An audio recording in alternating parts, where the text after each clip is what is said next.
திமுக தலைவர் கருணாநிதியுடன் பேச்சுவார்த்தை நடத்திய பின் தமிழக காங்கிரஸ் தலைவர் இளங்கோவன், முகுல் வாஸ்னிக் உள்ளிட்ட முக்கிய தலைவர்களுடன் குலாம் நபி ஆசாத் ஆலோசனை மேற்கொண்டு வருகிறார்.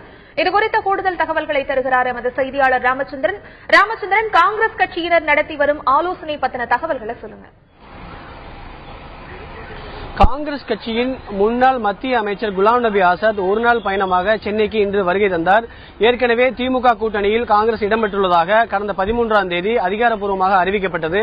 அதன் அடிப்படையில் இன்று 25ஆம் தேதி திமுக கூட்டணியில் காங்கிரஸ் கட்சிக்கு எத்தனை தொகுதிகள் ஒதுக்கப்படும் இது குறித்து இன்று அதிகாரப்பூர்வமான அறிவிப்பு வெளியிடப்படலாம் என்றும் ஏற்கனவே தெரிவிக்கப்பட்டுள்ளது.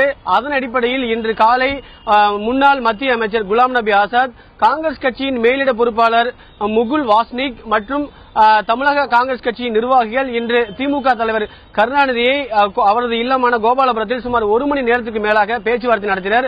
இந்த பேச்சுவார்த்தைக்கு பிறகு அவர் காங்கிரசுக்கு எத்தனை தொகுதிகள் வருகின்ற சட்டமன்ற தேர்தலில் போட்டியிடுவதற்கு தொகுதிகளுடைய எண்ணிக்கை எவ்வளவு என்று அதிகாரப்பூர்வமாக அறிவிக்கலாம் என்று எதிர்பார்க்கப்பட்ட நிலையில் ஆனால் எந்த அறிவிப்பும் அவர் வெளியிடவில்லை.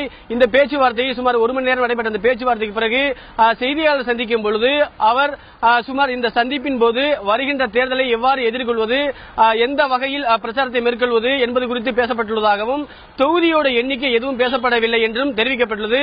அதன் பிறகு தற்பொழுது குலாம் நபி ஆசாத் தலைமையில் தமிழக காங்கிரஸ் கட்சியின் மாநில தலைமை அலுவலகமான சத்தியமூர்த்தி பவனில் தற்போது ஆலோசனை செய்து வருகிறார்கள். இந்த ஆலோசனை கூட்டத்தில் காங்கிரஸ் கட்சியின் மேலிட பொறுப்பாளர் முகுல் வாஸ்னிக் மற்றும் தமிழ்நாடு காங்கிரஸ் கமிட்டி தலைவர் EVK இளங்கோவன் மற்றும் சட்டமன்ற உறுப்பினர் கோபிநாத் உள்ளிட்டோர்கள் இந்த ஆலோசனையில் இடம்பெற்றுள்ளார்கள். இந்த ஆலோசனையில் திமுக தலைவருடன் விவாதிக்கப்பட்டது குறித்து இங்கு விவாதிக்கப்படலாம் என்றும் தெரிய வருகிறது. அது மட்டுமல்லாமல் இவர்கள் அதிக எண்ணிக்கையில் தொகுதிகள் கேட்கப்பட்டுள்ளதாகவும் ஆனால் திமுக தரப்பில் கடந்த கால தேர்தலை மையப்படுத்தி குறைத்து மதிப்பிட்டு குறைவாக எண்ணிக்கை ஒதுக்கப்பட்டிருக்கலாம் என்பது குறித்தும் தெரிய வந்துள்ளது. ஆகையால் அது குறித்து விவாதிக்கப்பட்டு வருவதாக தகவல் தெரிய வந்துள்ளது.